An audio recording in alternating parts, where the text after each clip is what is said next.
Uttaranchal university ఇది కేవలం university కాదు, మీ సక్సెస్ స్టోరీకి చిరునామా.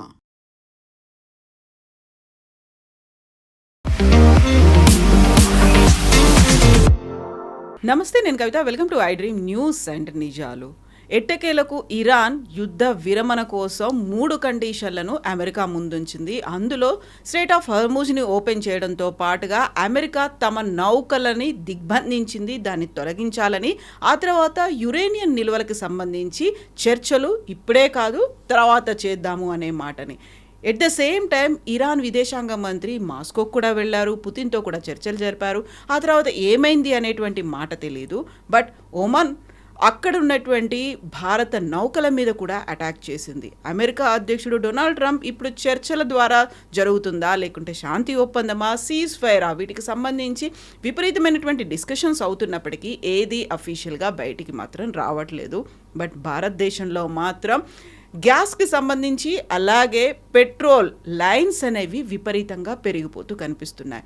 ఎవరెవరు ఎలాంటి చర్యలు తీసుకోవాల్సినటువంటి అవసరం ఉంది? మనతో పాటుగా ఉన్నారు సీనియర్ జర్నలిస్ట్ సురేష్ కొచ్చతిల్ గారు. సార్ నమస్తే.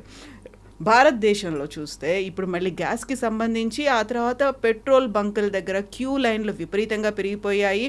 క్యాబ్లు బుక్ చేసుకోవాలన్నా కూడా ప్రైస్ డబుల్ అనేది కనిపిస్తోంది. మిగతా అన్నిటి మీద విపరీతమైనటువంటి ఎఫెక్ట్ అనేది ఉంది. ఇదంతా కూడా దాని మీద యుద్ధ ప్రభావం అనుకుంటే, యుద్ధం అసలు ఎప్పటికి ముగుస్తుంది? యుద్ధానికి సంబంధించినటువంటి చర్చలు ఎక్కడి దాకా వచ్చాయి? చర్చలు మనకు తెలిసిందే. అన్నిటికంటే చాలా ఇంపార్టెంట్, యుద్ధం మొదలై ఇప్పుడు ఆల్మోస్ట్ 2 నెలలు అయిపోయింది. ముందు ట్రంప్ అన్నారు 4 to 6 weeks అన్నారు ఎండింగ్. అప్పుడు అడిగినప్పుడు ముందైతే 2 రోజులు అన్నారు, 3 రోజులు అన్న తర్వాత 4 to 6 weeks అన్నారు. ఇప్పుడు 8 వారాలు అవుతున్నాయి. యుద్ధం ఎక్కడ ఆగట్లేదు. యుద్ధం లేదు, యాక్చువల్లీ బాంబింగ్ జరగట్లేదు, ఏం లేదు. కానీ ఒక న్యూక్లియర్ బాంబ్ వాళ్ళ దగ్గర ఉన్నది, ఇరాన్ దగ్గర ఉన్నది స్ట్రెయిట్ ఆఫ్ హార్మూజ్. ఓకే, అది వాళ్ళ కొత్త న్యూక్లియర్ బాంబ్. అది it is almost like economic nuclear bomb అని చెప్పి మార్కో రూబియో చెప్పారు. ఈ పరిస్థితుల్లో ఏం చేస్తారు వీళ్ళు? ఇరాన్ దగ్గర ఉన్న 2-3 ఆప్షన్స్ ఉన్నాయి. ఒకటి, వాళ్ళ ట్యాంక్స్ ఫుల్ అవుతున్నాయి. మనం దీని గురించి మాట్లాడాం దీనికన్నా ముందు కూడా. అంటే వాళ్ళ ఫ్యూయల్ ట్యాంక్స్ ఫుల్ అయినప్పుడు దాన్ని వాళ్ళ పంపింగ్ ఆపాల్సి వస్తుంది. అప్పుడు వాళ్ళ ఆయిల్ వెల్స్ స్పాయిల్ అయిపోతుంది, అది మళ్ళీ యూజ్ చేయలేరు. వాళ్ళు రిపేర్ చేస్తే కూడా 50% రిపేర్ చేయవచ్చు. అంటే మీ దగ్గర 500 డ్రిల్లింగ్ నడుస్తుంది సైమల్టేనియస్గా ఆయిల్ పంప్స్లో. మన బోర్వెల్ లాగానే ఉంటుంది అది కూడా, కానీ చాలా డెప్త్గా ఉంటుంది. అది మీరు ఆపేస్తే మన దగ్గర ప్రాబ్లం ఉండదు నీళ్ళ గురించి, కానీ ఆయిల్ అట్లా కాదు. ఆయిల్ తిరిగి వెళ్తుంది, అది ఆ బోర్ స్పాయిల్ అయిపోతుంది కంప్లీట్గా. మీరు రిపేర్ చేస్తే కూడా ఒక హాఫ్ రిపేర్ చేయవచ్చు అంతే. దానికి కూడా టైం పడుతుంది, 6 నెలల దాకా టైం పడుతుంది. ఇరాన్ ఏం క్యాలిక్యులేట్ చేస్తున్నారంటే, మాకు ఒకటి వాళ్ళ రెవెన్యూ లేదు వాళ్ళకి. నేను చెప్పాను నిన్ను కూడా బహుశా మీకు, మార్చ్లో వాళ్ళు 1.84 మిలియన్ బ్యారెల్స్ పర్ డే వాళ్ళు ప్రతిరోజు ఎక్స్పోర్ట్ చేస్తుండే క్రూడ్ ఆయిల్. అది టోటల్గా ఆగిపోయింది. మీరు 1.8ని 2 అని కూడా పెట్టుకోండి. 2 బిలియన్ ఇంటూ ఒక ఆ టైంలో పర్ బ్యారెల్ $80 అనుకోండి. అట్లా పెట్టుకుంటే కూడా వాళ్ళకు they were getting about something like 180 to 200 million dollars per day. అది ఆగిపోయింది టోటల్గా. సరే, ఇప్పుడు ఇరాన్కి ఆప్షన్స్ ఏముంది అడిగితే, ఎస్, వాళ్ళ దగ్గర ఆప్షన్ చాలా తక్కువ. కానీ ఇరాన్ మనకు మాట గుర్తు పెట్టుకోవాలి, వాళ్ళు ఇట్లాంటి చాలా పెద్ద గేమ్ చూశారు దీనికన్నా ముందు కూడా. ఎస్పెషలీ సద్దాం హుసేన్తో జరిగిన, ఇరాక్తో జరిగిన 8 year వార్ 1980sలో, అది ఇరాన్ యొక్క చాలా పెద్ద లెసన్ నేర్పించారు. ఇన్ఫ్యాక్ట్ ఇప్పుడున్న ముస్తఫా ఖమేనీ ఆ యుద్ధంలో పార్టిసిపేట్ చేశారు. ఆ టైంలో సోల్జర్గా, ఒక సోల్జర్ ఆఫీసర్గా పార్టిసిపేట్ చేశారు. అంటే వీళ్ళకి అందరికీ ఎక్స్పీరియన్స్ ఉంది. ఈ ఇరానియన్ రెవల్యూషనరీ గార్డ్స్ అని చెప్పేది ఆ టైంలో చాలా మటుకు వాళ్ళు దీంట్లో పనిచేసేటవాళ్ళు. సో వాళ్ళకందరికీ ఎక్స్పీరియన్స్ ఉంది. మన దగ్గర అంటారు short term pain, long term gain అంటాం. ఇరాన్ రెడీ ఉన్నారు లాంగ్ టర్మ్ పెయిన్ కూడా. ఎందుకంటే వాళ్ళు అంటున్నారు మాకు ఒక ఎగ్జిస్టెన్షియల్ క్రైసిస్ ఇది. ఈ ఇరానియన్ రెవల్యూషనరీ గార్డ్స్ వీళ్ళ చాలా పెద్ద కోర్ యూనిట్. వాళ్ళే నడిపిస్తున్నారు దేశాన్ని. ఇప్పుడు వాళ్ళే డిసిషన్స్ తీసుకుంటున్నారు. నేను ఇది ఎందుకు చెప్తున్నానంటే, మనం అరగాచిని చూస్తున్నాం, మన మాస్కోకి వెళ్తున్నారు, ఒమాన్కి వెళ్తున్నారు, పాకిస్తాన్. బట్ ఆయన వెనక ఎవరు ఆడుతున్నారు గేమ్, ఆయన ఎవరితో వాళ్ళు ఎందుకు చేపిస్తున్నారు ఆయనతో ఈ పనులని, అది మనం అర్థం చేసుకోవాలి. వాళ్ళ స్ట్రాటజీ ఏంటి? ఇరానియన్ రెవల్యూషనరీ గార్డ్ మనకు తెలిసిందే. వాళ్ళ రెవల్యూషనరీ గార్డ్ ఒకటే కాదు, 2,20,000 మంది ఉన్నారు ఆల్మోస్ట్ వాళ్ళు నడిపిస్తుంది మెయిన్ అంటే వాళ్ళ బిజినెస్ అది. ఈ ఇరాన్ శాంక్షన్స్ టైంలో లాస్ట్ ఆల్మోస్ట్ 47 సంవత్సరాలు అని చెప్పొచ్చు, కానీ ఎస్పెషల్లీ లాస్ట్ 10 సంవత్సరాలు శాంక్షన్స్ చాలా స్ట్రిక్ట్ అయిపోయింది. ప్రెసిడెంట్ ఒబామా తర్వాత ప్రెసిడెంట్ ట్రంప్ వచ్చారు, దాని తర్వాత బైడెన్ వచ్చారు, ఇప్పుడు మళ్ళీ ట్రంప్ వచ్చారు. సో 4 years 2 years 10 సంవత్సరాలు శాంక్షన్స్ చాలా స్ట్రిక్ట్ చేసేసారు. దానికన్నా ముందు మనం కూడా ఇరాన్ దగ్గర ఆయిల్ కొంటుండే, మనకు కూడా బంద్ చేయాల్సి వచ్చింది అది. సో ఇరాన్ ఈ ఆయిల్ బయటికి తీసుకెళ్ళడానికి అన్నిటికంటే పెద్ద ఒక రోల్ ప్లే చేసింది ఇరానియన్ రెవల్యూషనరీ గార్డ్స్. అప్పుడు మనం అనుకుంటాం రెవల్యూషనరీ గార్డ్స్ పని ఏంటి ఆయిల్తో అని అనుకుంటాం అనమాట. కానీ వాళ్ళు చేశారు. వాళ్ళు ఈ షిప్స్ని తీసుకొస్తారు, దాన్ని డీఫ్లాగ్ చేస్తారు, కొత్త ఫ్లాగ్ పెడతారు, తీసుకెళ్తారు.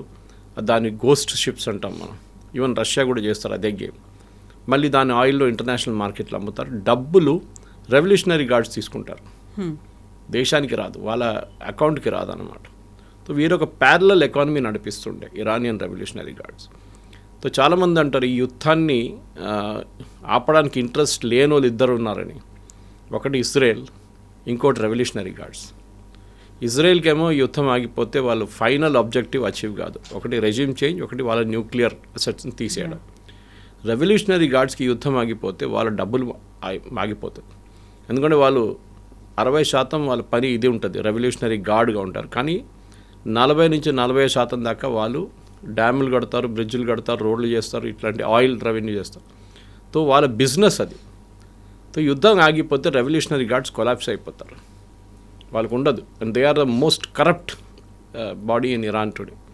సో ఇది ఈయన ఫారిన్ మినిస్టర్తో మాట్లాడుతున్నప్పుడు కూడా ఆయన మైండ్లో బ్యాక్ ఆఫ్ ద మైండ్లో అది ఉంటుంది, నేను తెహరాన్కి రేపు తిరిగి వస్తే నన్ను ఫినిష్ చేసేస్తారా అని. సో చాలా కేర్ఫుల్గా మాట్లాడాల్సి వస్తుంది. పుటిన్ దగ్గర వెళ్ళారు. పుటిన్ అయితే నార్మల్ పబ్లిక్లో చెప్పిన స్టేట్మెంట్ మనం అందరు విన్నాం, దట్ ఈజ్ యుద్ధం ఆగాలి, నేను కూడా నా ప్రయత్నాలు చేస్తాను, ద యూజువల్ డిప్లొమాటిక్ లాంగ్వేజ్. కానీ క్లోజ్ డోర్లో ఏం జరిగింది మనకు తెలియదు. అది చాలా ఇంపార్టెంట్గా ఉంటుంది అనమాట. సో పుతిన్ దగ్గరికి వెళ్ళారు, కలిశారు. ఆ తర్వాత అఫీషియల్గా ఇరాన్ నుంచి కానీ మాస్కో నుంచి కానీ ఎలాంటి ఇన్ఫర్మేషన్ అయితే రాలేదు. బట్ ఇంటర్వ్యూన్ అవుతున్నారా లేకుంటే వాళ్ళు మధ్యవర్తిత్వం వహించి ఈ శాంతి విరమణ లేకపోతే యుద్ధ విరమణకి సంబంధించి ఏమన్నా జరుగుతుందా అనుకున్నప్పుడు ఎక్కడైనా పాజిటివ్ యాంగిల్ అనేది మీకు అనిపిస్తుందా? ట్రంప్ అయితే అబ్జర్వ్ చేస్తుంటాడు, పుతిన్ ఏం మాట్లాడాడు అనేది. కనీసం వాళ్ళిద్దరైనా మాట్లాడుకుని ఉంటారా? పాజిటివ్ ఒక ఇమేజ్ ఏం జరిగిందంటే, పాజిటివ్గా చూడాలంటే మన వైపు ఈ Germany, France, UK, European nation 40 దేశాలు కలిసి వాళ్ళు ఒక స్ట్రాటజీ తయారు చేశారు. అంటే ఏంటి, ఈ స్ట్రెయిట్ ఆఫ్ హార్మోస్ని ఒకసారి ఓపెన్ చేస్తే దాన్ని ఎవరు మానిటర్ చేస్తారు? ఓపెన్ చేయడం చాలా ఈజీ, రేపు ఆయన డిక్లేర్ చేసేస్తాడు ఐఎమ్ కీపింగ్ ఇట్ ఓపెన్ అనగానే ఓపెన్ అయిపోతుంది. కానీ అక్కడ ఆ సీ మైన్స్ ఏం చేస్తారు, ఎవరు తీస్తారు? ప్రెసిడెంట్ ట్రంప్ పెద్ద స్టేట్మెంట్ ఇచ్చారు, we will do it, we will lift the mines up అన్నారు. అమెరికా దగ్గర ఒక్క మైన్ షిప్ కూడా లేదు, anti mine ship, mine sweepers లేవు వాళ్ళ దగ్గర. వాళ్ళు ఆ టెక్నాలజీ మర్చిపోయారు యాక్చువల్లీ. వాళ్ళు పెద్ద పెద్ద ఎయిర్క్రాఫ్ట్ క్యారియర్లు, డెస్ట్రాయర్లు తయారు చేశారు, కానీ మైన్ స్వీపర్స్ గురించి మర్చిపోయారు, ఎవరు వాడట్లేదు ఇప్పుడు దానికోసం అనమాట. సో ఏం చేయాలి ఇప్పుడు next? What they have to do immediately is, వాళ్ళు యూరోప్ నుంచి వాళ్ళ దగ్గర మైన్ స్వీపర్స్ ఉంది, అది తెచ్చుకోవాల్సి వస్తుంది అనమాట.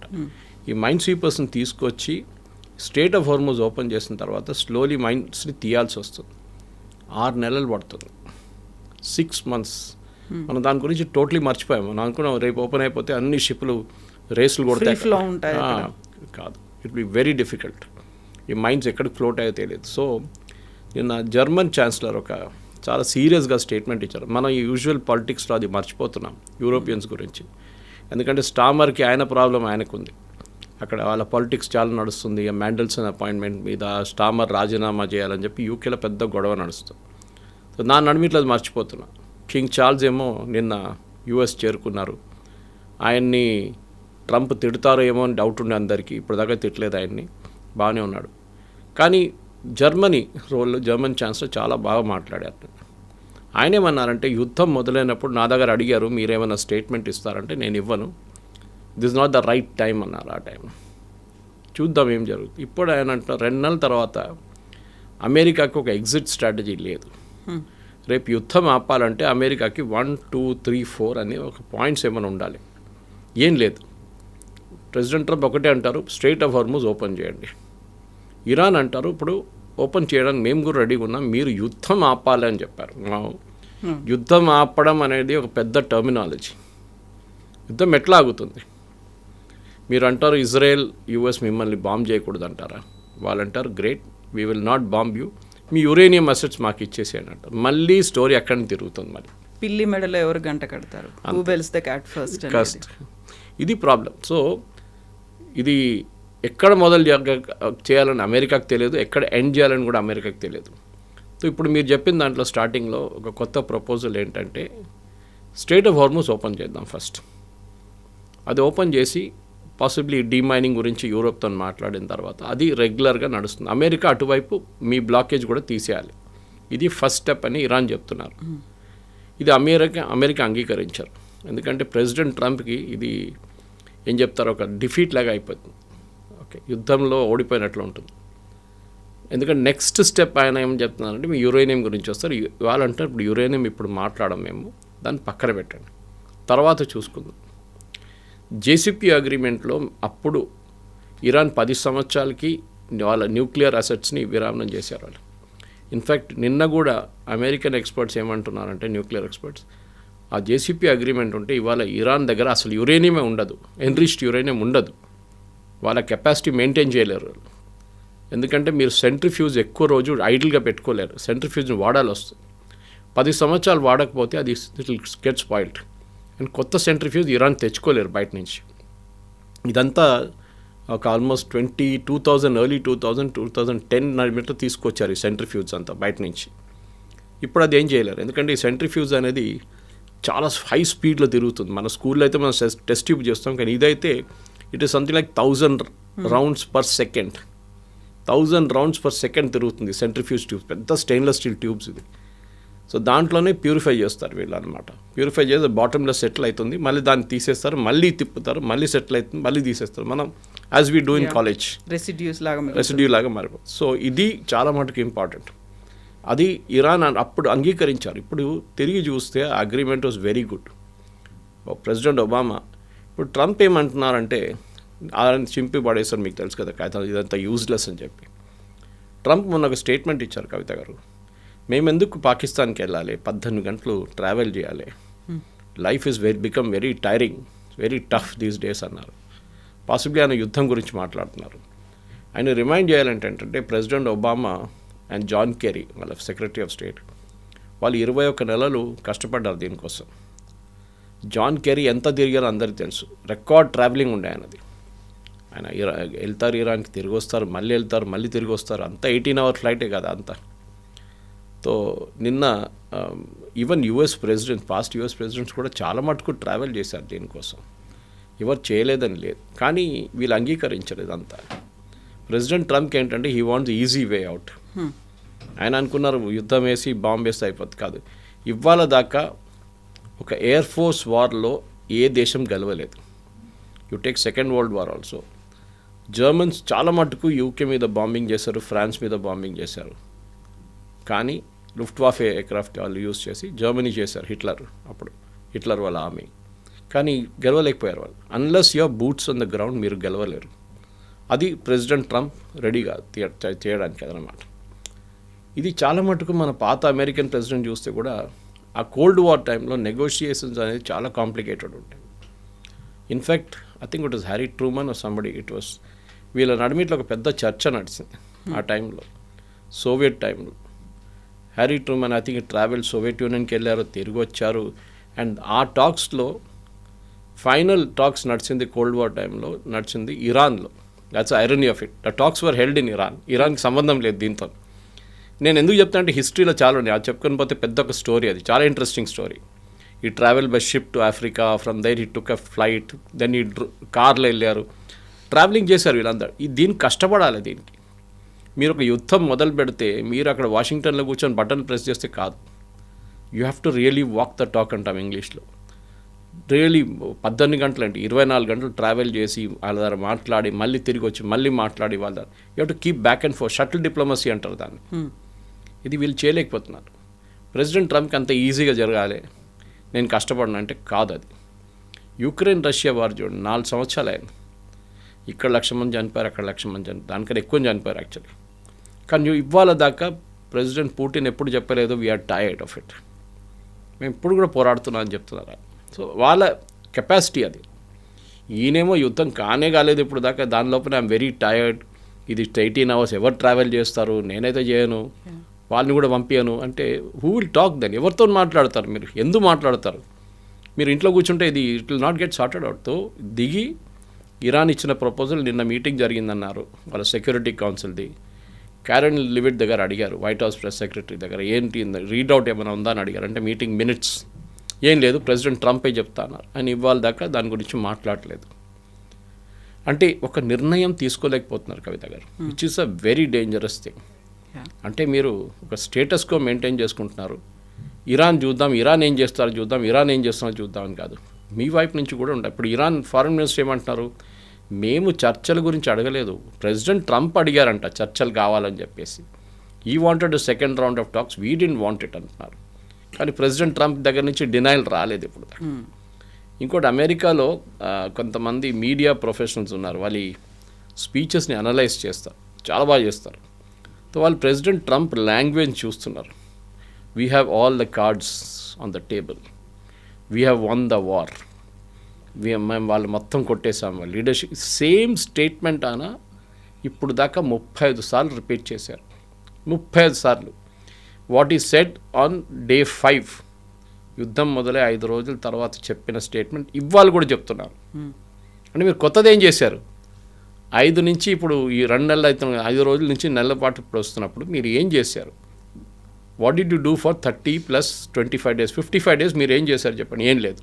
Nothing new has happened. ఆ ఫస్ట్ స్టేజ్లో జరిగిన బాంబింగ్ జరిగింది. దాని తర్వాత వీళ్ళ అసెట్స్ మీద కొట్టారు, కొన్ని న్యూక్లియర్ సైట్స్ మీద కొట్టారు, అది అయిపోయింది.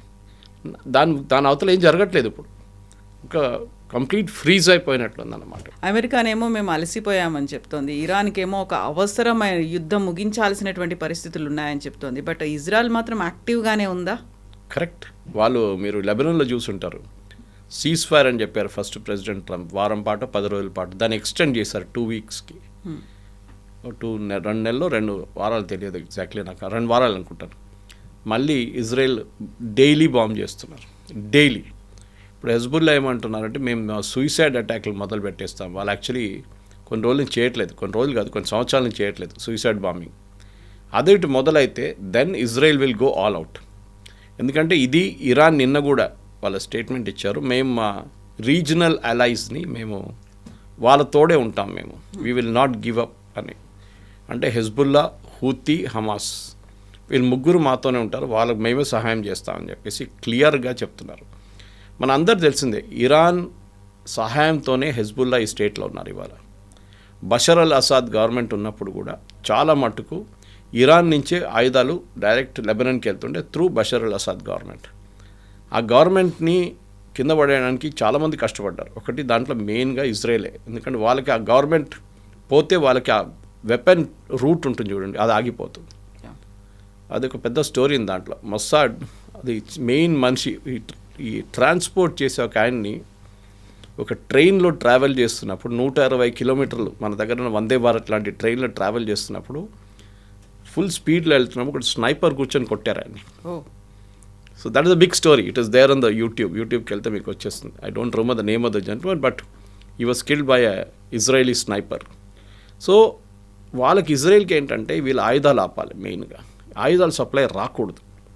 అండ్ ఇరాన్ దగ్గర లేదు కూడా ఇప్పుడు ఆయుధాలు, కానీ హెజ్బుల్లా దగ్గర ఉన్న ఆయుధాలని వాళ్ళు డిసామ్ చేయాలి. ఇప్పుడు లెబనాన్ మాట్లాడలేదు చూడండి, లెబనాన్ క్వైట్ అయిపోయారు.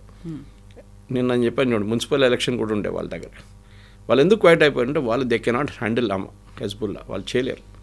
సో ఇజ్రాయెల్ సెల్ఫిష్ మోటివ్ ఏంటంటే ఇరాన్ని కంప్లీట్గా నాశనం చేసేదాకా మేము ఆగము. యూఎస్ కావాలంటే వెళ్ళిపోవచ్చు, నాకు ప్రాబ్లం లేదు, మమ్మల్ని అడ్డుకోకూడదు అంతే. మా పని మమ్మల్ని చేయనియండి, మేము మా పని మేము చేసుకుంటాం, మీ వైపు నుంచి మాకు పొలిటికల్గా మమ్మల్ని ఆపకూడదు. That is the main thing. So మీకు గుర్తుంటుంది, దానికోసం ఫస్ట్ సీజ్ ఫైర్ వీళ్ళ నడిమిట్లో జరిగింది, యూఎస్ అండ్ ఇరాన్ నడిమిట్లో. స్ట్రేట్ ఆఫ్ హోర్మోజ్ కానీ ఎక్కడైనా కానీ సీజ్ ఫైర్ అన్నారు. అప్పుడే వీళ్ళన్నారు అక్కడ కూడా సీజ్ ఫైర్ కావాలంటే కాదు అని చెప్పారు ట్రంప్, మీకు గుర్తుంటుంది అది. Now that cease fire was done అక్కడ, కానీ ఇజ్రాయెల్ పట్టించుకోవట్లేదు, హెజ్బుల్లా కూడా పట్టించుకోవట్లేదు, సీజ్ ఫైర్ లేదు అక్కడ. సో ఇజ్రాయెల్ వాళ్ళ లాంగ్ టర్మ్ స్ట్రాటజీ అంటే వాళ్ళు కంప్లీట్గా ఫినిష్ చేయడానికి వెళ్తున్నారు అనమాట. బహుశా నిన్న మన ఐరన్ డోమ్ గురించి కూడా మాట్లాడాం. దట్ ఇజ్రాయెల్ ఐరన్ డోమ్ తీసుకొచ్చి యుఏఈలో పెట్టారు. ఆలోచించండి, ఇజ్రాయెల్ ఈ ఇరాన్ ఫైర్ చేస్తున్న మిసైల్స్ని అడ్డుకోవడానికి వాళ్ళ ఐరన్ డోమ్, చాలా ఫేమస్ ఐరన్ డోమ్, అది ఐరన్ డోమ్ ఇజ్రాయెల్ నుంచి తీసుకొచ్చి మొత్తం టీంని కూర్చోబెట్టారు యుఏఈలో. ఏదైనా అరబ్ రాజ్యం ఎప్పుడైనా ఇజ్రాయెల్ సహాయం తీసుకుంటారా? ఇది కేస్. అంటే ఇప్పుడు సౌదీ అరేబియా ఇవాళ ఏం స్టేట్మెంట్ ఇచ్చారంటే అబ్రహాం అకార్డ్ మేము అంగీకరించాము. ఈ అబ్రహాం అకార్డ్ మెయిన్ మనిషి president Trump son in law Jared Kushner. ఆయన ఫస్ట్ టర్మ్లో ప్రెసిడెంట్ ట్రంప్ ఉన్నప్పుడు 2018 టర్మ్లో అప్పుడు జారెడ్ కుష్నర్ చేసిన మెయిన్ ఒక పని ఇది అబ్రహాం అకార్డ్. అంటే ఏంటి Abraham accord? Israel as a nation మీరు అంగీకరించాలి, అంతే. మీరు ఇజ్రాయెల్ ఎగ్జిస్ట్ అని చెప్పి అంగీకరించి సంతకం పెట్టాలి. దాన్ని ఫస్ట్ నేషన్ అరబ్ కంట్రీస్లో చేసింది యుఏఈ.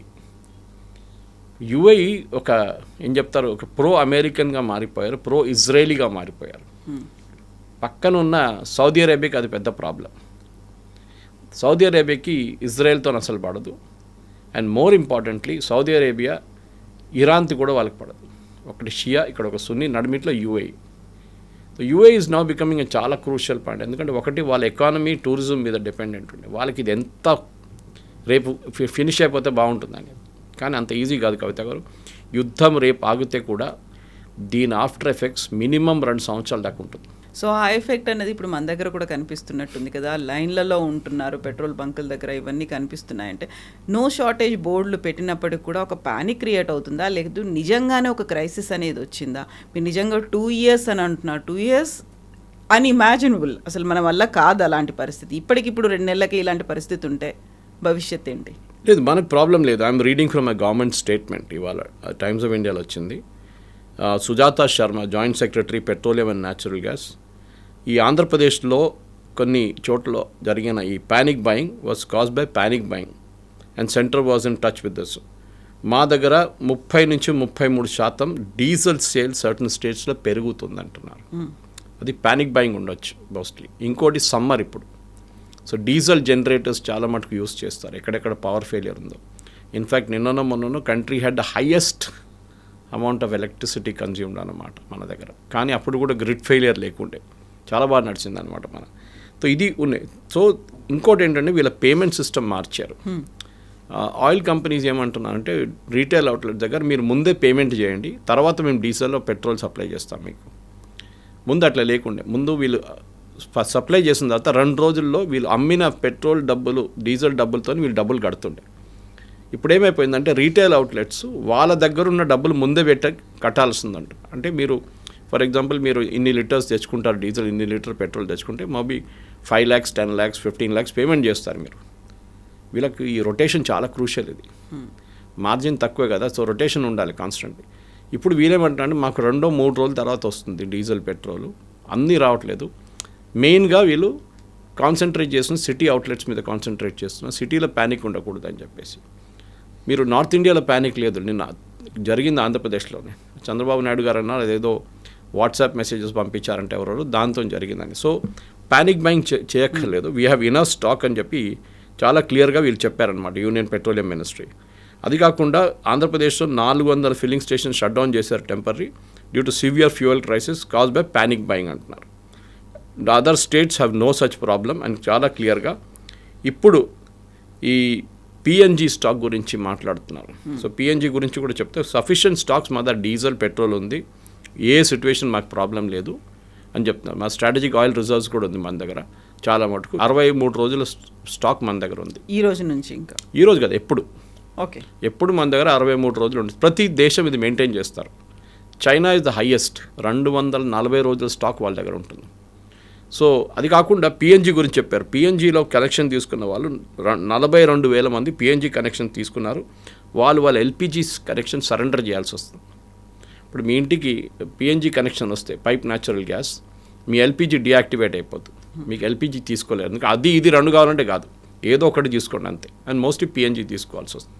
సో స్లోలీ, ఎందుకంటే మన దగ్గర మన దేశంలో 50% పైప్ న్యాచురల్ గ్యాస్ మన దేశంలోనే ప్రొడ్యూస్ అవుతుంది. సో గవర్నమెంట్ ఈ బయట ఉన్న దాన్ని డిపెండెన్సీ తగ్గించడానికి వాళ్ళు చేసిన. ఇంకోటి గడ్కరీ గారు మనం చెప్పారు we should do 100% ethanol blending, which is impossible. ఎందుకంటే మన దగ్గర ఇప్పుడున్న ఇంజిన్స్ స్పెషల్లీ కార్ ఇంజిన్స్ చూడండి, అది ఎథనాల్ 20-30% తీసుకోగలదు. 40 కూడా కొంచెం టఫ్ ఉంటుంది. కొత్త ఇంజిన్లు కావాలంటే they can go to 100% ethanol also. కానీ దాని టైం పడుతుంది. బహుశా ఇంకో 5-10 సంవత్సరాల తర్వాతనే 50-60% బ్లెండింగ్ తీసుకుంటే మన ఇంపోర్ట్ బిల్ అంతా తగ్గిపోతుంది. మన గల్ఫ్ నేషన్స్ మీద డిపెండ్ కాక్కర్లేదు. చేయాల్సింది. It's a good move. Already మన దగ్గర ఎలక్ట్రిక్ కార్స్ మొదలైనాయి, చాలా మటుకు ఎలక్ట్రిక్ 2 వీలర్స్ మొదలైనాయి. So over a period of time బహుశా నెక్స్ట్ 10 ఇయర్స్లో మన ఇంపోర్ట్ బిల్ 50-60% కట్ డౌన్ అయిపోతుంది, విచ్ ఇస్ చాలా పెద్ద మూవ్. ఎందుకంటే మనకు తెలుసు ఇండియన్ రైల్వేస్ దగ్గర ముందు డీజిల్ ఇంజిన్సే ఉండే మొత్తం, దానికన్నా ముందు కోల్ ఇంజిన్స్ ఉండే, తర్వాత డీజిల్ ఇంజిన్స్. ఇప్పుడు ఇండియన్ రైల్వేస్ మొత్తం ఎలక్ట్రిఫై చేసేసరికి కంప్లీట్గా. సో వాళ్ళ సేవింగ్స్ ఆలోచించండి, ఎంత పెద్ద సేవింగ్స్ ఉంది వాళ్ళకి. టెన్షనే లేదు వాళ్ళకి, డీజిల్ లేదంటే ఏం కాదు, మాకు ఎలక్ట్రిసిటీ ఉంది కదా అని చెప్పేసి అది నడిపించుకోండి. So no problem. ఈ ప్యానిక్ బయింగ్ బంద్ చేస్తే బాగుంటుంది. లైన్లు కట్టకండి. పెట్రోల్ డీజిల్ అడిక్వేట్ స్టాక్ ఉంది. ప్రాబ్లమ్ ఈజ్ ఓన్లీ ఈ పేమెంట్ మెకానిజం మార్చారు, దాంతోనే ప్రాబ్లం వచ్చింది. అది కాకుండా సిటీలో ఈ సండే డీజిల్ పెట్రోల్ సప్లై కాలేదు చర్లపల్లి అక్కడ అవుట్లెట్ నుంచి. అది బహుశా అదేదో మిస్కమ్యూనికేషన్ ఉండొచ్చు.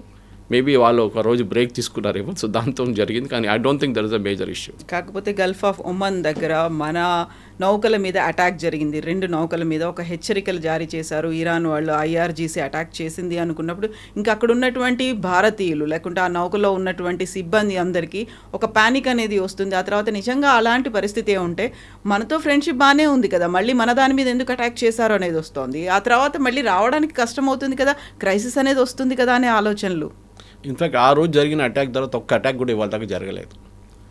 అది వాళ్ళేమన్నారంటే వాళ్ళ వైపు నుంచి మిస్కమ్యూనికేషన్. అంటే వీళ్ళ దగ్గర లోకల్ కమాండర్స్ ఉంటారు. ఈ లోకల్ కమాండర్స్కి ఇండియా షిప్ ఏది, చైనా షిప్ ఏది ఏం తెలియదు. They are not maritime experts. ఏ ఫ్లాగ్ ఉంది, ఓనర్ ఒకరు ఉండొచ్చు. Owner might be an Indian, flag might be a Liberian, operating crew might be Philippines. ఇట్లా ఉంటుంది ఎట్లయినా. సో మిక్స్ ఉంటుందన్నమాట. సో వీళ్ళకి అదంతా కాంప్లికేషన్స్ తెలియదు. ఇంకోటి ఫ్లాగ్ మార్చేసుకుంటారు, రాత్రికి రాత్రి మార్చుకుంటారు ఫ్లాగ్ వాళ్ళు. ఓకే, వాళ్ళు ఏం చెప్తారు, UK ఫ్లాగ్ ఉంటే దాన్ని దింపి వీళ్ళు ఇండియన్ ఫ్లాగ్ పెడతారు. ఆ రోజు అటాక్ జరిగిన తర్వాత మీకు గుర్తుంటుంది, ప్రెసిడెంట్ ట్రంప్ అన్నారు ఈ డిడ్ంట్ మెన్షన్ ఇండియన్ షిప్స్. ఆయన ఏమన్నారు, ఒక UK షిప్ ఇంకొక ఫ్రెంచ్ షిప్ని కొట్టారని చెప్పారు. వేరే మనం ఏం చెప్పాం, మన షిప్ అని చెప్తున్నాం, దానికి పేర్లు మనదే ఉన్నాయి. సో కాంప్లికేషన్స్ ఉన్నాయి. కానీ ఇప్పటికీ ఆ రోజు జరిగిన అటాక్ తర్వాత ఇంకా అటాక్లు జరగలేదు. ఎందుకంటే ప్రెసిడెంట్ ట్రంప్ ఒక వార్నింగ్ ఇచ్చారు, మీకు గుర్తుంటుంది. If you see any ships, అంటే ఇరానియన్ షిప్స్, చిన్న చిన్న షిప్స్ మైన్ వేయడం మేము చూస్తే వాళ్ళని మేము ధ్వంసం చేసేస్తామన్నారు. ఇరాన్ దగ్గర ఇప్పుడు మైన్ లేయింగ్ కెపాసిటీ షిప్స్ లేవు వాళ్ళ దగ్గర. వాళ్ళు మ్యాక్సిమం ఏం చేయొచ్చు అంటే ఇట్లాంటి చిన్న చిన్న క్రాఫ్ట్ తీసుకెళ్ళి, చిన్న చిన్న బోట్లు తీసుకెళ్ళి దాని నుంచి మైన్ కింద పడేయచ్చు. కానీ వాళ్ళ మైన్స్ కూడా ఇప్పుడు లేదు. వాళ్ళు వేసిన మైన్స్ కూడా ఎక్కడుందో వాళ్ళకి తెలియదు ఇప్పుడు. సో వార్నింగ్ ఎట్లయిందంటే, అంటే మీ షిప్పులు దిగంగానే మిమ్మల్ని కొట్టేస్తాం, మీరు మైన్స్ వేస్తారో ఏమేస్తారో మాకు తెలియదు. కానీ ఇవాళ దాకా దాని తర్వాత అటాక్లు ఏం జరగలేదు. ఏ షిప్ని వాళ్ళు హైజాక్ చేయలేదు, బోర్డ్ చేయలేదు. సో ఇప్పుడు ఒక స్టేటస్ కో లాగా ఉంది. అటువైపు US ఆపేస్తున్నారు ఇరానియన్ షిప్స్ని, ఇటువైపు వీళ్ళు ఇక్కడి నుంచి బయటికి వెళ్ళడానికి. కానీ ఏదో ఒక రోజు నెక్స్ట్ 3 డేస్లో I think there will be a break through. ఎందుకు ఎక్కువ రోజులు ఇప్పుడు ఆల్రెడీ 110కి వెళ్ళిపోయింది పర్ బ్యారల్ ఆయిల్. ఎక్కడ 70 ఉండే, ఎక్కడ 60 ఉండే, ఇప్పుడు 110 దాకా వచ్చేసారు. సో ఎక్కువ రోజులు. ఇన్ఫ్యాక్ట్ మీరు యూరోప్లో చూడండి కవిత గారు, మన సిచ్యువేషన్ చాలా బెటర్. యూరోప్లో 400 నుంచి 550 ఫ్లైట్లు క్యాన్సిల్ చేశారు నిన్న మొన్న అంతా. ఇవాళ కూడా అదే ఉంటుంది. వాళ్ళ దగ్గర జెట్ ఫ్యూయల్ లేదంటున్నారు. ఆలోచించండి. అట్లీస్ట్ వీఆర్ బెటర్ దాని దాకా. మన దగ్గర ఇక్కడి నుంచి ఫిల్అప్ చేసుకోవచ్చు కావాలంటే, కానీ అక్కడ వెళ్ళినప్పుడు యూరోప్లో లేదు, ఫ్యూయల్ లేదు. ఆస్ట్రేలియాలో లేదు. They are in very bad shape. So అట్లాంటి దేశాలు చూస్తే మనం మేబీ మన కన్జ్యూమరిజం తక్కువ ఉండొచ్చు, వాళ్ళగా మనం కానీ we are one of the top 10 consumers లోకంలో. ఇన్ఫ్యాక్ట్ టాప్ 5 చెప్పొచ్చు మనం. చైనా ఉంటుంది, ఇండియా ఉంటుంది, US ఉంటుంది, జపాన్ ఉండొచ్చు, రష్యా. సో అట్లాంటి దేశాలు మనం కూడా చాలా కన్జ్యూమ్ చేస్తున్నాం. మన 140 కోట్ల పాపులేషన్ ఉంది మనకి. కానీ మన దగ్గర యాజ్ ఆఫ్ నో సిచ్యువేషన్ స్టేబుల్గానే ఉంది. కానీ మీరు చెప్పినట్ల మన సీఫేరర్స్ మీద వారు దాడి చేయడం అనేది అక్కడొక్కటే కాదు. పర్షియన్ గల్ఫ్లో ఆల్మోస్ట్ 5,000 మంది మన సీఫేరర్స్ ఉన్నారు. చాలా షిప్స్ అక్కడ ఆగిపోయినాయి. సో చాలా అర్జెంటుగా ఇమ్మీడియట్గా చేయాల్సిందంటే ఈ ఉన్న షిప్లు అన్నీ బయటకు పంపించేసేయాలి ఫస్ట్. బట్ కింద సీ మైన్స్ అనేవి ఉన్నాయి. Mines only towards Iranian side ఉంది, ఒమాన్ సైడ్ ఉంది, ఇరానియన్ సైడ్ లేదు. ఒమాన్ వైపు వేశారు వాళ్ళు. So the ships can go, చాలా క్లియర్. ప్రాబ్లం అంత పెద్ద ప్రాబ్లం లేదు. అదే టైంలో ప్యారలల్గా యూరోపియన్ యూనియన్ వాళ్ళ షిప్ని తీసుకొచ్చి వాళ్ళు డీమైనింగ్ స్టార్ట్ చేస్తే ప్రాబ్లం. సో ఈ ఇరాన్ ఇచ్చిన ప్రపోజల్ యూఎస్ యాక్సెప్ట్ చేస్తే బాగుంటుంది. ఒక స్టాప్ గ్యాప్ మెజర్గా ఒక 30 రోజులకి ఇది ట్రై చేసి చూడండి ఏం జరుగుతుందని చెప్పి యూఎస్ ఇరాన్ ఒక ఒప్పందానికి వచ్చేస్తే ఫస్ట్ ఆయిల్ ప్రైసెస్ పడిపోతుంది, స్టాక్ మార్కెట్ మళ్ళీ పైకి వెళ్తుంది. అది కాకుండా ఒక రీజనల్ స్టెబిలిటీ వచ్చేస్తుంది. ఎందుకంటే Qatar, Kuwait, Bahrain and even Saudi Arabia వాళ్ళ ప్లాంట్స్ రిపేర్ చేయాలి, వాళ్ళు రిఫైనరీస్ రిపేర్ చేయాలి, దానికున్న సామగ్రి తెచ్చుకోవాలి వాళ్ళు. సో వాళ్ళు యూరోప్లో ఆర్డర్ ఇస్తే కూడా అది రావాలి, వాళ్ళకి ఇంకా నిలబడుతుంది. సో రిపేర్ ఎప్పుడు చేస్తారు దానికోసం చెప్పాను. ఇప్పుడు ఓపెన్ అయితే కూడా నెక్స్ట్ 2-3 సంవత్సరాల దాకా సిచ్యువేషన్ స్టెబిలైజ్ కావాలని టైం తీసుకుంటుంది. ఆయిల్ ప్రైసెస్ అరౌండ్ 18-19 ఉంటుంది, దానికన్నా కిందకి రాదు. అది మెయిన్ పాయింట్. సో కన్విన్స్ అవ్వాలి, కన్వీనియంట్గా ఏముందో అనేది చర్యలు తీసుకోవాలి. Yes, I think the practical move ఇది ఒకటే ఉంది. ఇప్పుడు స్టేట్ ఆఫ్ హార్మూజ్ని ఓపెన్ చేయండి, ఓకే, అది ఇంపార్టెంట్. తర్వాత మాట్లాడుకుందాం. ఇప్పటికీ లెట్ us డూ దిస్ అని ఇరాన్ చెప్తున్నారు. I think it's a sensible suggestion వాళ్ళ వైపు నుంచి కూడా. Yes, sir. Thank you so Thank you much. very much. Thank you.